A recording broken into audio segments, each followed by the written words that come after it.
All right. Hello again, everybody, and welcome to the special edition of Tech Talk. Today, our guest is Josh Mackey, Chief Human Resource Officer here at NAU. And for those of us in our studio audience here in the Room of Requirements and online, thanks for taking time out of your day to join us. And Josh, thanks for being here to share a little bit with us about you and what HR is up to these days and intersections with technology. Yeah, great. Thanks for having me, and I'm looking forward to it. Cool. There's a Well, lot of intersections. So. yeah, there are. And so we'll probably get some questions here from the audience after we get through. We'll try to get you out of here, talk for your next appointment. So, good. With that being said, tell us a little bit of what's your background. I know you came to NAU, you were a student, you're an alum, right? You left, you came back, you're a CHRO.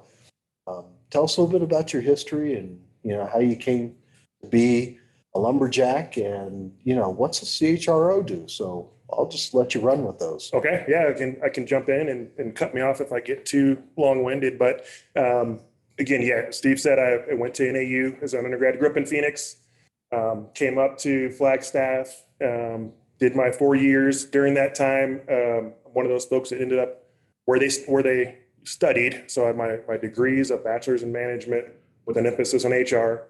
It was a brand new emphasis at that time. It wasn't a major, just an emphasis area. Interesting. Got a great internship up here with a private company for 3 years while I was in school.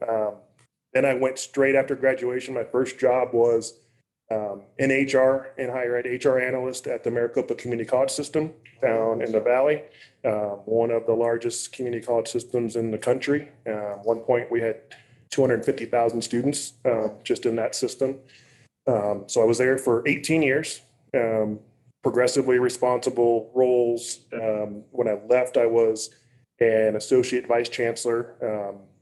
I worked on campus as the head HR person at Phoenix College, Straight Mountain Community College, and the district office. So one of my final roles there was really around innovation and strategy and planning for HR. And so from there, I went to a CHRO role, Chief Human Resource Officer, for those of you that don't know, but it's the counterpart to Steve on the HR side, if you will.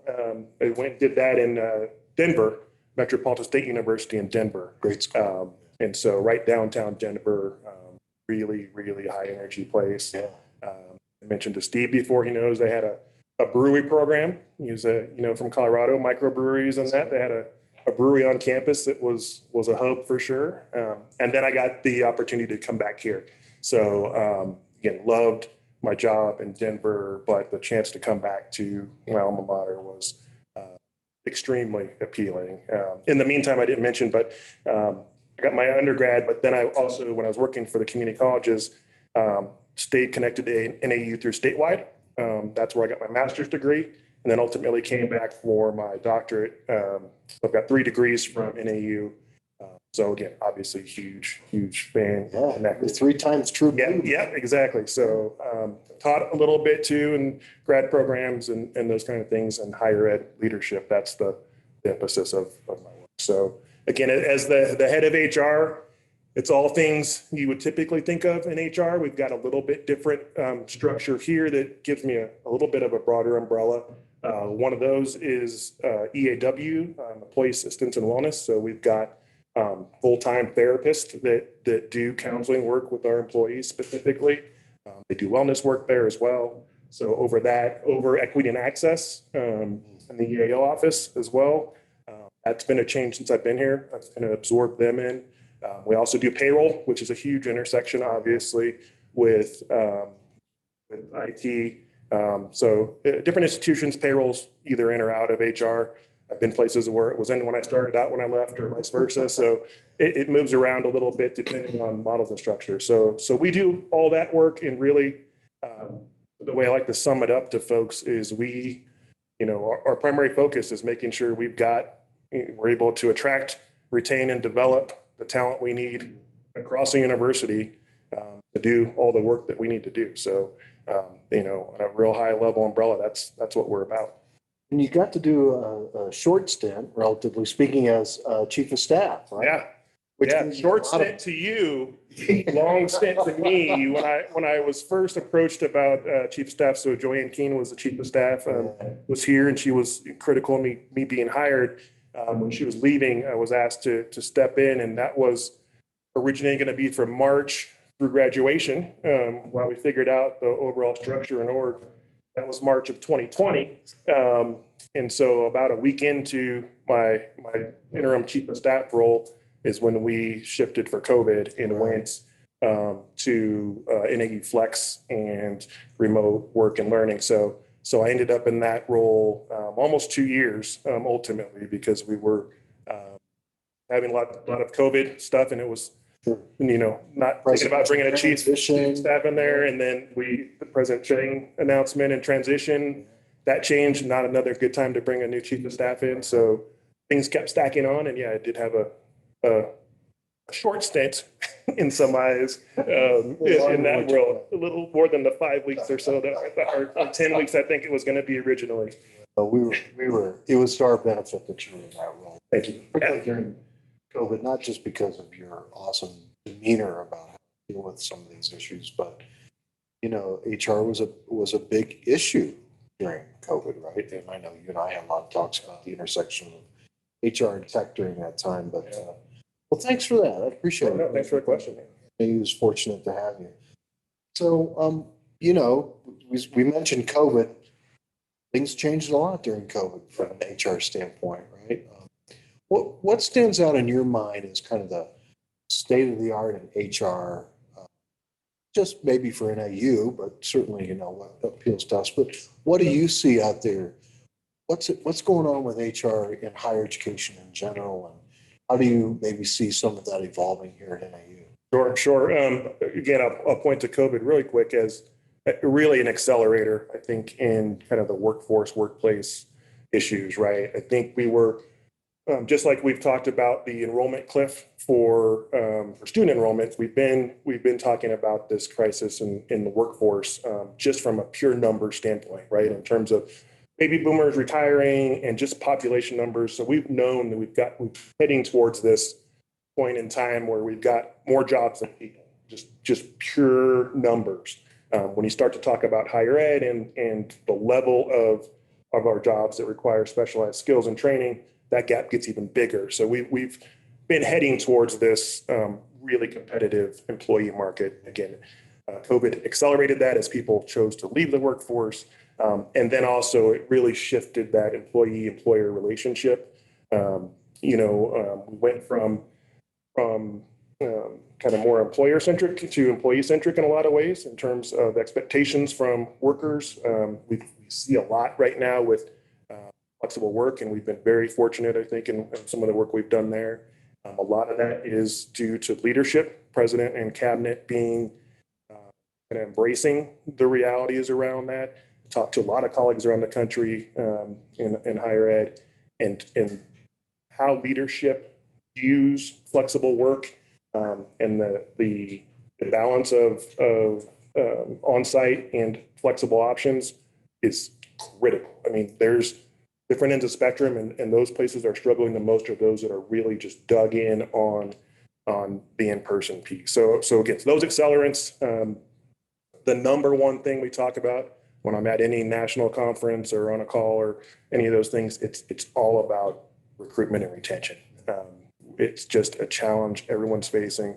It's always been a challenge for higher ed as we compete with the private sector. You all in IT probably know that better than anyone, especially with some of the gaps in salaries. Some of the things we've been able to leverage to our benefit in the past were around flexibility, work-life balance. And a lot of other industries have caught up with us on that. And again, that gap's not as big as it was either. So now we are trying to find other ways to kind of distinguish why you should work in our environment versus some other options that people have. Yeah, good. Well, I'll just speak on behalf of my colleagues here. We really appreciate you and the president standing side by side on these issues and being flexible. And, we started doing flexible work programs right after I got here, right? I mean, and it was before you came back, and we were kind of pioneering, maybe, swimming upstream a little bit because, there's some rigidity to that. But I really appreciated the fact when you came in, we had that conversation and not only had Dr. Chang and started to support it, but then you started supporting it and allowed us to experiment on behalf of the institution in a lot of ways, right? Yeah, that was extremely helpful. That we had some proof of concept and some things were working. And again, not just out of just Steve's whim to let's do this and try it, but just the realities of what we need to attract and keep people and get the work done that we need. So Right. again, we've got some other challenges here in Flagstaff in particular. Of course, we're a statewide institution, but Flagstaff, we've got a pretty limited population of just people and on-site bodies that are even possible.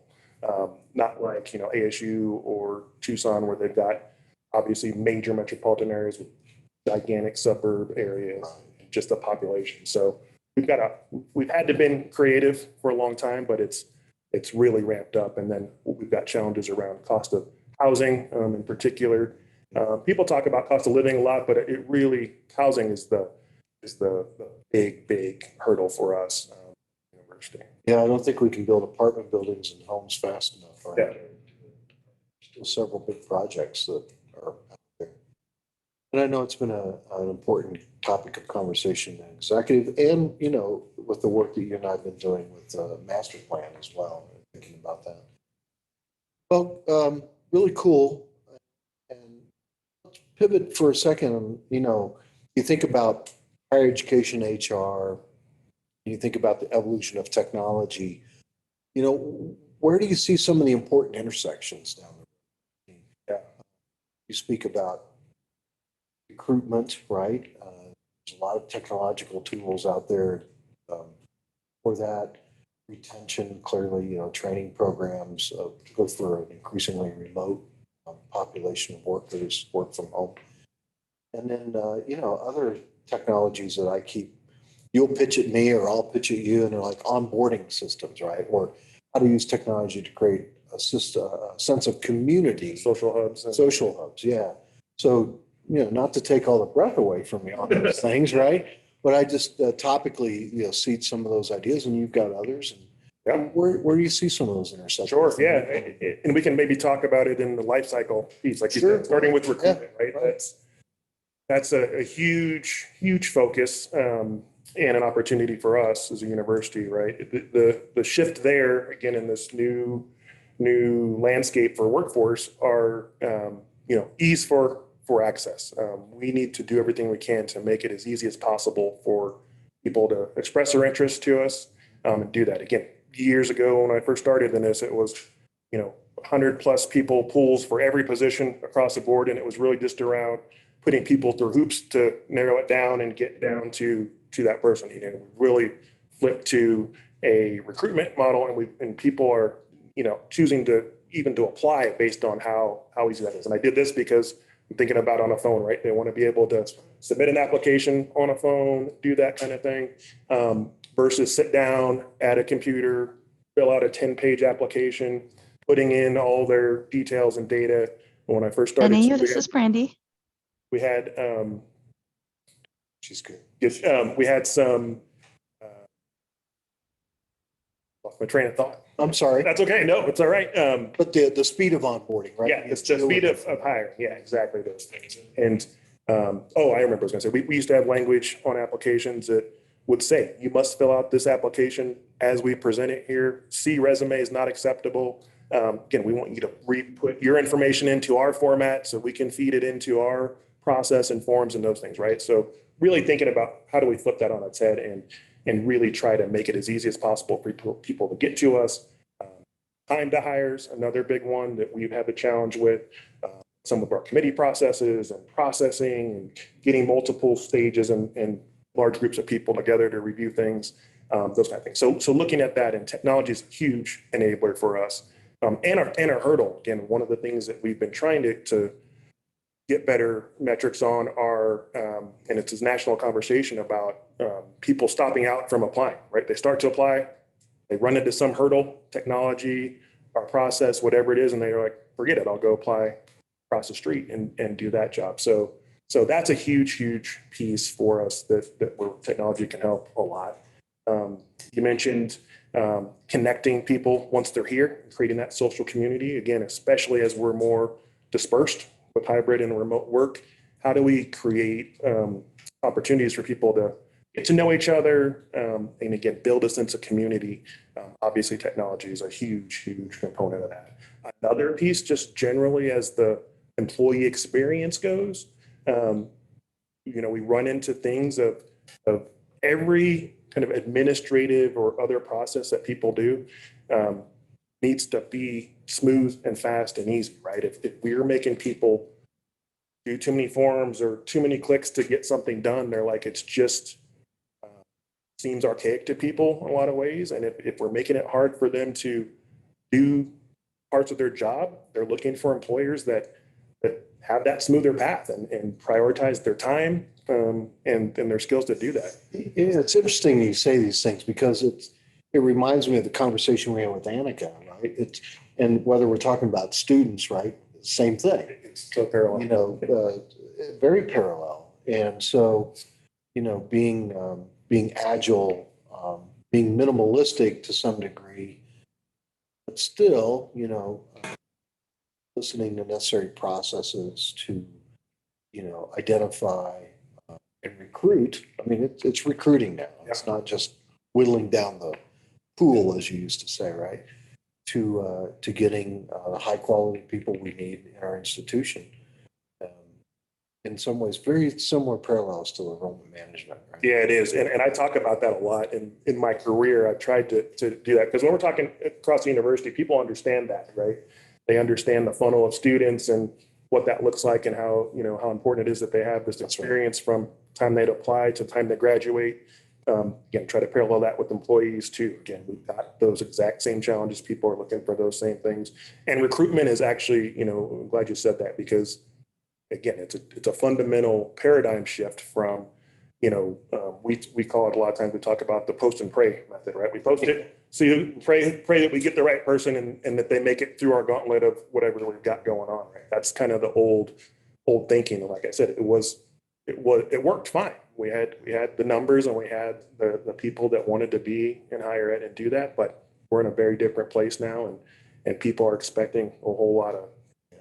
Also interesting with people that are here and some leadership, we were very fortunate. Again, I'll just keep plugging. Our leadership's been very progressive in kind of shifting some of these things because it is really easy to get locked into why we do the things we do, the way we do them. We've got a lot of regulatory things as a public institution that a lot of private sector things don't have. So we've got to balance that out. But again, as an applicant, I don't really care about your burden to do all these things. I want to be able to apply. I want to come to work here. I want to get onboarded. I want my computer waiting for me. Again, some of those early impressions are, if it takes me days or weeks that I'm not productive, I can't get meetings set up because my calendar's not there or those kind of things. Those are things that, again, make immediate impressions from the beginning all the way through their employment life cycle that we're really focused on. And that employee experience all the way around. Again, it's hard a lot of times to talk about it in parallel, or sometimes it feels like it's in competition with students, right? We talk about we put resources towards student things or employee things, but there are a lot of parallels and they're both critical to being able to do what we need to do. I've seen a lot more technology coming out of that's there to kind of steward that onboarding process, right? And to make sure that all the things that, need to be in place for that individual, right, are accounted for in that process. So, I mean, are we even considering, maybe looking at some technologies in that area? I mean, you and I have kicked it around from time to time. Yeah, we have kicked it around. It is, again, as I know you all know better than most, the resources are a key critical component of it. And it's one to actually purchase the technology and go through that process, but then it's the implementation and all the change processes that go around it. And as you all know as well, and we're built on our PeopleSoft core system that's got a lot of customization to it. There's a lot of new things out there that kind of are are designed to bolt on and focus on making a lot of these onboarding and applying and all these things a lot easier. We've got some challenges with just plugging those right into the way we've done things. And so we've got some things to do to clean up some processes, but it's getting to a critical point where we've got some risk of not being able to meet our staffing needs across the board, that we really got to think about prioritizing some of that with all the other things that are really. It reminds me of the conversation you and Roger Bounds and I had, right, recently, and go back and think about how we used to recruit and onboard faculty. And that's, if we think the process in ITS has been long to identify, prospects, and the academy takes forever and a day to go through their processes to bring in faculty. And so, I know this, but just sharing it for the staff is like, I think that's a really important area, because the competition for, we've been talking about staff and largely, but it applies to faculty now too. Yeah. And so getting them to rethink some entrenched processes over there, right? About how do we vet, a PhD candidate into a teaching role, right? Has been a prolonged and, dare I say, a painful process for everybody. Yeah. You're 100% right, Steve. And it's again, there's a lot of tradition in the academy. There's a lot of, again, we've spent years kind of reinforcing why we do things, right? And we've got a lot of people that are kind of anchored in, well, this is how I had to come up, and it was explained and justified in the rationale. And again, it's all about shifting paradigms. Like I said, we do it in staff side, but the faculty and academic side has a lot of that entrenched in it. And then we also get into the annual cycles, and ability to do new initiatives or training or some things to help kind of shift mindsets. And then we run into summer breaks and different things. So those kind of major paradigm shifts are tough.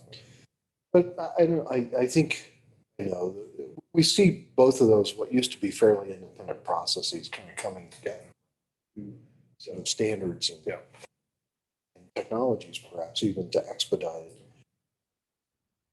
We had the opportunity to talk to John Georges recently, right? And so we spent an exorbitant amount of time on ChatGPT, and Barrett and Google's engine and all this kind of stuff.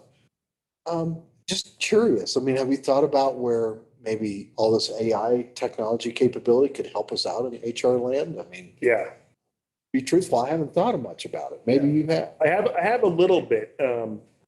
Again, part of me gets a little hesitant to jump into that, because I'm like, we got so much core other stuff to get to before we can jump into that. And I'm also like, well, let some of these other functional areas clean it up and clean it up, and then we'll jump in. But there is a lot, and part of it is in kind of navigating that employee experience, right? We're very lean, as most areas across the university are. So what are those things where people are so into self-service and expecting, how do we do things more with chatbots and different things to be able to answer questions and help people get to resources and those things, versus having to have somebody on a phone or there to respond back and forth. So I think there's a lot we can do in terms of our procedures and policies and those type of things that will help people be able to do some self-service to free us up on our people resources.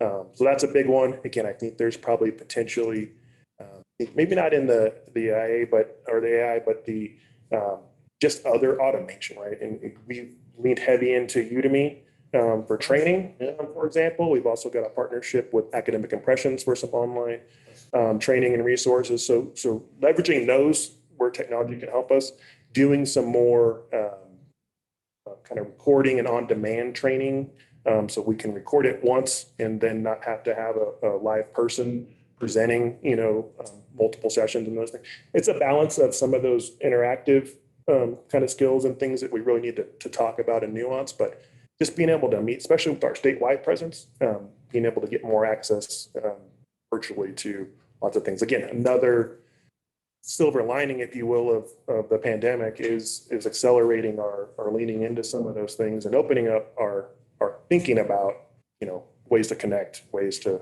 meet, talk, and get our business done. It makes me think, over the years, we've seen more and more regulatory stuff come in, right? Whether it's federal, state, or even institutional, where I have to do certain things in order to be, to demonstrate awareness of compliance or, all these kinds of things. And there's all good reasons behind, including our own compliance issue around, cybersecurity awareness and whatnot.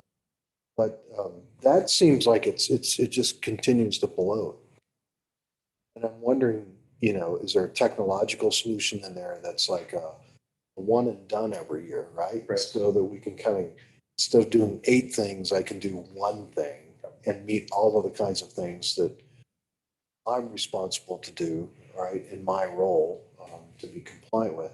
Well, I mean, what's your take on that? I mean, we spend a lot of time on compliance. We do. And again, I mentioned equity and access is one of Sure. my areas, right? And it's a compliance-based area. Again, compliance to me, kind of philosophically, it's kind of the lowest level of kind of meeting intention, especially when we're talking about like equity and access and diversity and inclusion things, right? We've got compliance things, but as you mentioned, it's expanding. It takes up a lot of bandwidth, to use an IT term, right? It takes a lot of our bandwidth up to just meet compliance. And again, it's not necessarily helping us move our mission forward.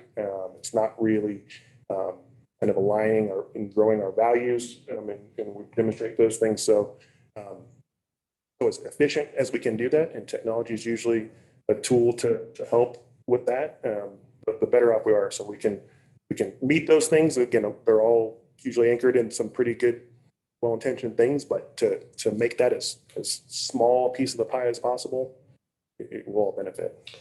Yeah, I know Chris came into the meeting, and one of the things that we've been doing more of, and I know you're cognizant of this, right, is cybersecurity training. We've got a new tool that we're deploying before.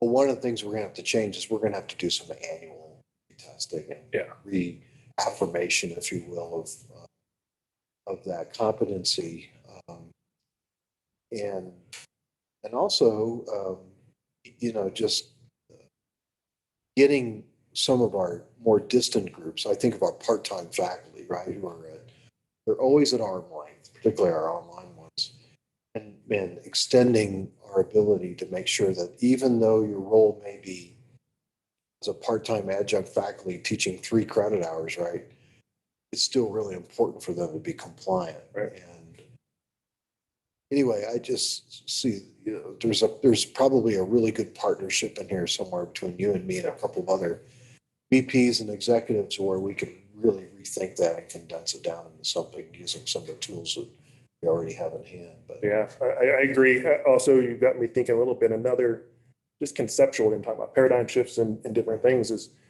is job structure, right? We as more and more we've got some of these compliance pieces and training, and we want people to go beyond compliance and do and be certain types of employees. We've got to try to build that in. We want good leadership and leaders and management.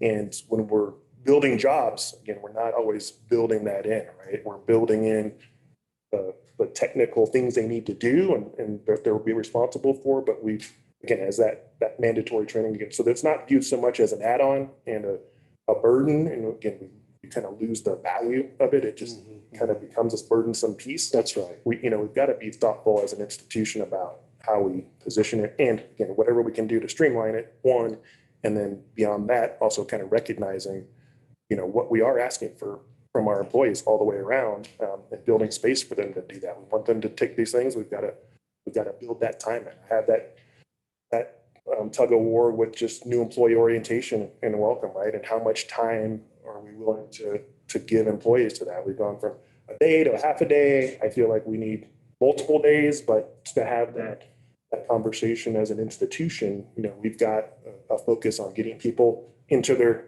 jobs and producing from there. And again, this kind of add-on mentality and different things, we've got to be thoughtful about that.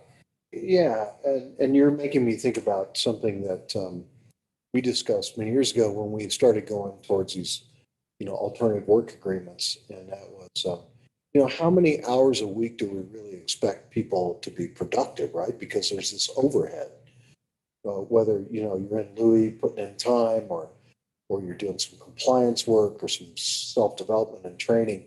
And I don't know if Mark Lord's on our call today, but I want to credit Mark and Chad Stiller for really thinking that through and in their particular group, right? Saying that like it's the 40-hour work week, right, is not 40 hours of real productivity in terms of program, because there is that overhead. And I think that our ability to be mindful and intentional about that, to create, as you said, I think create that space for people to be able to do that within reasonable expectations, is really, really important from, work experience. Yeah. And, also the life work balance. And we put it in that order. It's like, Yeah. there's this old notion, I think, that, what happened at home stayed at home and what happened at work stayed at work. And that's the way our grandparents thought about things, right? When things aren't good at the house, they're not good at work. And when things aren't good at work, they're not good at the house. And so, again, I go back to creating this overall experience, right? From an employee standpoint, it's a really high quality here in Flagstaff and for NAU across the state.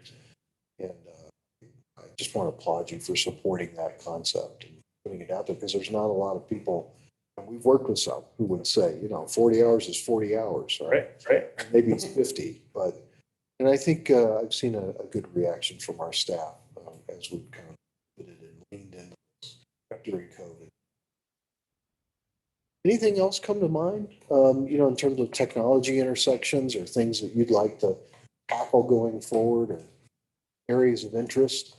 I'm just thinking about some workplace things that I think we ought to keep in mind. One of them is that in-person experience, right? And thinking about the future of that as an employer or employee, right?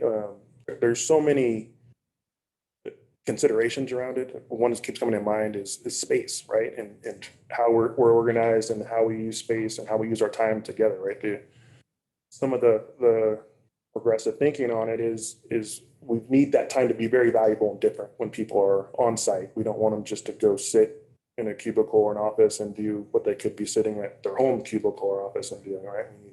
So that kind of blends into, okay, we need maybe less individual office spaces, more collaborative spaces. So, what does that mean for space, structure, and tools in terms of meetings and audio visual stuff and some of those things too that are on site that they can't get at home. So again, we've got better, faster, stronger computing, those type of things. We're talking about the summer, and we've got some areas that with the True Blue Summer Fridays that are, we've got an exception process for areas or offices need to be open on Fridays. Again, there's a lot of components to that. We're talking about heating and cooling and making those shifts and where do we have to cool buildings or not. And so we're asking to understand why people need to be here. And I've got some areas that are like, got the computers here for the size of files we need to send, and those type of things are what we need versus Reliable network. Reliant on people to do that from home. And there's some critical deadlines and with some of the research and grants and those things. So just thinking about all of those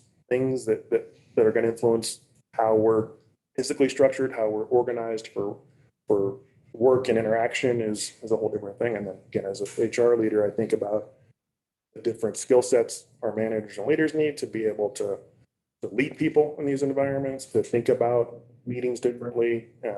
I think there's just a ton of things that we need to be thinking about different in terms of how we work together. Yeah. So I had, notably, I had 3 employees. They were all mostly remote work and work from home kind of scenarios. I ran into one of them at a reception. One of them was here in the office, and I think I saw the other one in Safeway or something like that. But all 3 of them predominantly don't work, every day on campus. And they all 3 hit me up about the same thing. And I'm like, okay, Cosmos are trying to tell me something, right? And that was, trying to use technology to create a sense of community, because, that we used to have that coming together and the opportunity to sit in a room and interact and socialize, but now that's not a possibility for everybody.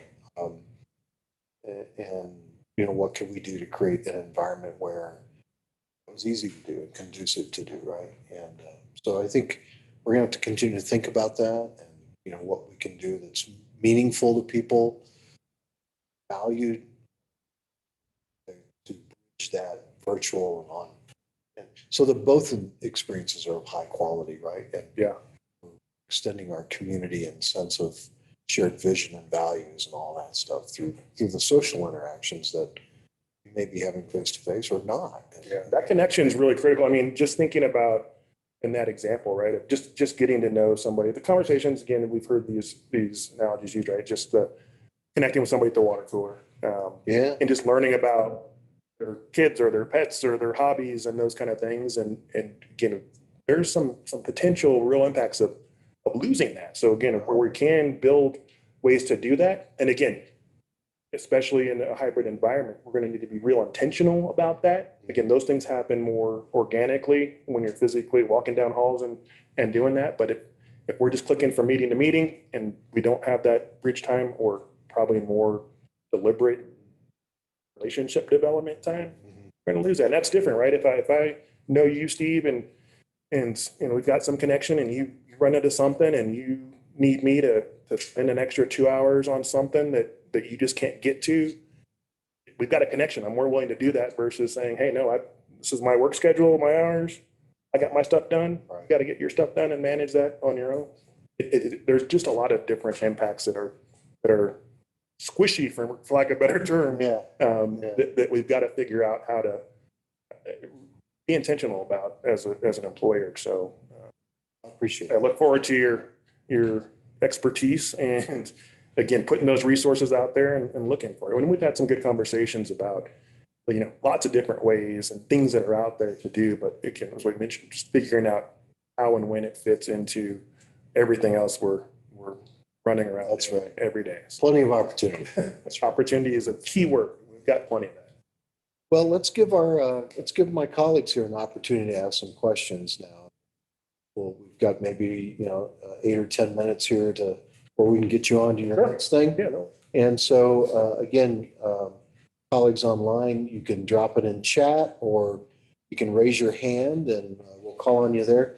Let me see, for the privilege of a local audience, right? Incentive for being here. We'll start on site, right? We got to get people reasons to be on site. Out on site. That's right. Any questions, folks? Jeremy, please. Hey, Josh. Hey, Jeremy. So hypothetical question. You talked from a lot of opportunities and avenues and windows we can help HR. But if we did a hypothetical, can you imagine you had the full marshal control of the IT resources in this room or in this building? What would be the one thing that you want to put that towards? Yeah, I think, two things come to mind. One is, anything we can do to tighten up and automate processes, eliminate downtime and kind of manual intervention of routine things, right? We run payroll every 2 weeks. Every year we do W-2s. Every, year we got to do reporting for this, that, and the other. And again, sometimes that's a lot of labor, those are intensive times and taking people power to do. So, anything we can do to free up that resource is one. And then probably my next priority really is around applicant and making that experience as user-friendly as possible on the outside, but also as rich as we can for data on the inside, so we can understand how long it's taking people to apply, where are they running into those hurdles, and then also what's the makeup of all our applicants. And we've got some of that stuff, but again, there's, I think, opportunity to get more, and I have access to some of it. Steve doesn't necessarily have some of the same access to understand workforce, and then everyone in the org doesn't have it kind of on their people. So where we can make progress on those type of things would be, my top of mind wish list kind of priorities. Yeah, good question. Thanks. Anybody else in the room? Brett. So yeah, it's no secret to you, right? We are struggling to fill particularly highly technical vacancies. Yeah. Yeah, we had one senior sysadmin position that was opened up, and we hired an existing internal senior sysadmin. He was the only brutal. So we're kind of shifting the mindset a little bit. I don't know if this is bubbled up to you from our org about, well, if only there were resource of fresh young talent coming out of college at our disposal. Right, I don't know where we could find that, for sure. Yeah. But if we start looking at some of those job classifications, it might not make sense if that's our sort of target argument or target audience, excuse me. So just kind of wondering what your thoughts might be on that about, hey, one of the things we looked at was one of our pure state of Arizona departments has sort of a generalist position that's open. It's like, hey, you might be doing this for 3 months, doing that for 3 months. So of course, we're hatching a scheme like, okay, if I can pull somebody in, maybe CIS major, CSE major, you know, hey, we're gonna give you some baseline speed. You're gonna fill out spreadsheets so our guys can go do big, cool things. But we will build you that experience. We'll give you 18 months, 2 years, 3 years, whatever, you know, and then build just enough skills to get you the next cool job. And we'll kiss you goodbye and hire the next one. How does that, is that something that other people are talking about in this organization? Is that pretty widespread? Is it possible? Yeah, I would say yes to all of those. We're talking about it, it's possible, we're seeing others do it, and it's, again, another opportunity for us. It's never a straight line as that. There's a lot of regulatory things. We've got other internal just policies and structures that we need to revisit to make that structure happen, but it's absolutely what we need to be thinking about. And like I said, we are uniquely positioned to have access to these folks that we're preparing to go get jobs out in the world. And we've got, you know, some prime access to that, and we're not leveraging it. We've historically not leveraged it across higher ed. Same thing on learning and development, right? We've got faculty and others that have expertise in things, and we go get experts to come in and do trainings on stuff. So we've got that. Brett, I think it's right on. And again, we talk in terms of workforce a lot of times about we can buy it or hire it, right, or build it and develop it. And I think that's another shift that we've got to think more about, is that develop. It takes resources and time. It's just different resources and time, right? It's right now our issue is bodies and people and doing that. We've got access to some. We've been spoiled in terms of we've got to hire somebody that's on X, Y, and Z versus looking at, do they have the potential to do X, Y, and Z, and then what's it going to take to close that gap from where they are to where we need them. It's just a different approach and equation to it, but we're almost. Is written don't account for that. So They don't. And I'll tell you, I think that ITS world is maybe a little bit ahead of the curve because we've been facing it a little bit longer, right? I think it's becoming a little more shocking across the rest of the university where it's everywhere now. And again, I'm really armed to have these conversations with folks because I've been having them with Steve and others for years in terms of the pipeline and being able to secure that talent. So so I think IT's, and I think it's uniquely positioned to do that because there are some clear roadmaps, right, about skill sets and how to close those in terms of training and proficiency with different pieces of the work that set it up nicely to be able to, I think, be able to start here. We, when I got here in 2016, you know, everybody wanted to hire seniors, right? And to some degree we could, because as you described, right, we had 50 applicants in the pool. And we had junior roles, and then we created the entry role, which served us pretty well in some areas. But I think what Brett's bringing up is really interesting, right? It's not so much, look, we're going to hire an entry-level person in networking. We're going to hire an entry-level person to do IT work, right? And then put them where they need, you know, where we need them to be, see what their aptitudes and interests are, and then evolve and coach and nurture that individual maybe into a, you know, another full-time type of job pathway, right, to a career. So I really like this, and we will be following up with you on this one. I think it's a necessity, because I will also say, and we've got at least a couple of individuals in the room, and Joseph is among them, right, who's, you know, either still in school, right, earning a BA, bachelor's degree or BS, or have recently done that, and then making it part of other people's job descriptions, right, to be a mentor and a coach in that concept, bring them along, teach them. But we are surrounded by awesome talent, yeah, in enthusiasm's wasted on the youth. But gosh, I don't know if Jen was on the call, she could be able to tell me. But, we've probably hired maybe 20 young people into the organization who are just either emerging from college very soon or have emerged. And they've made some awesome contributions, right? And just call Joseph out in the room as being one of them. So thank you. Appreciate you. And again, we've got to look at those things where we've got some advantage, right? And we've got that early access.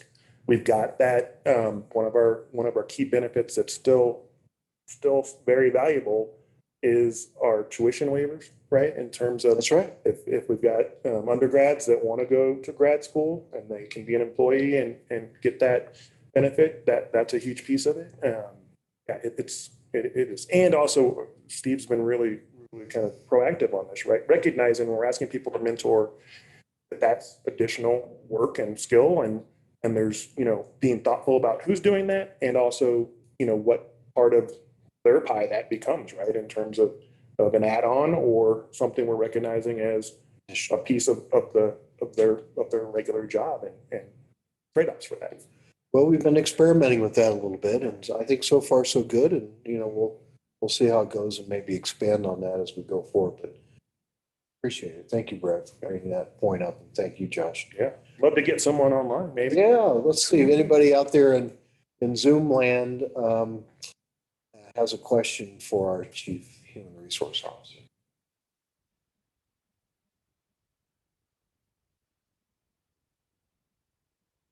And I do the slow count to 10, right? There we go. Here's one. We got one? Okay, Todd, thanks, Todd. As a people leader here at NAU, are there any books, podcasts that sort of keep you personally motivated as you also have to get out? Yeah. Yeah. What are you reading to? What are you listening on? Yeah, there's a lot of things out there. One of the things I'm most tuned into, and again, this has been my approach throughout my career, and I encourage you all to do it too, right? It's easy for me to focus in on HR stuff, or for you, IT stuff, your discipline stuff. But I've been just really trying to stay in tune to higher ed landscape and understand what's going on out there to try to anticipate what that means for us. So we've got, all the usual suspects with Chronicle and that, but EAB has been really good. They've been doing a lot of work on workplace and a lot of these different things. So just hearing some of those things and watching that part of that is helpful in just calibrating that it's not just us. I think sometimes we get into a mindset that it's just here, right? We're the only ones that don't have enough money, don't have enough people, got high housing, or in fact, it's easy to say those kind of things, but then when you kind of look at it, it helps recalibrate that this is challenges that everyone's dealing with, and then getting to hear where they're having success too. So just again, without a specific book, I've been looking at a couple different things on just workplace culture. There's one that's called Reculturing. There's a book actually that I read recently that's really good. It's by Melissa Daimler. She actually works at Udemy. She just got a book out. She used to work at WeWork with that, and so they had a huge culture experience there that is interesting if you've seen that movie or know about that experience that they had. So again, a lot of focus on culture and kind of big picture stuff is what I do. I really try to think about my job in my ideal state is really just focusing on culture and workplace. Again, like a lot of us, I don't get to do as much of that as I want, kind of the bigger picture stuff, because we've got so much day to day happening, but where I can, I kind of try to get pulled up into culture and thinking big picture and getting perspective. So thanks for the question. I encourage you all to kind of get out of your normal lane and just, be a member of the university community in general, and then the higher ed community in general, and think about it that way. Oh, good stuff. Well, we've got to get Josh off to his next thing. And let me just call, if there's one more, maybe a quick question online.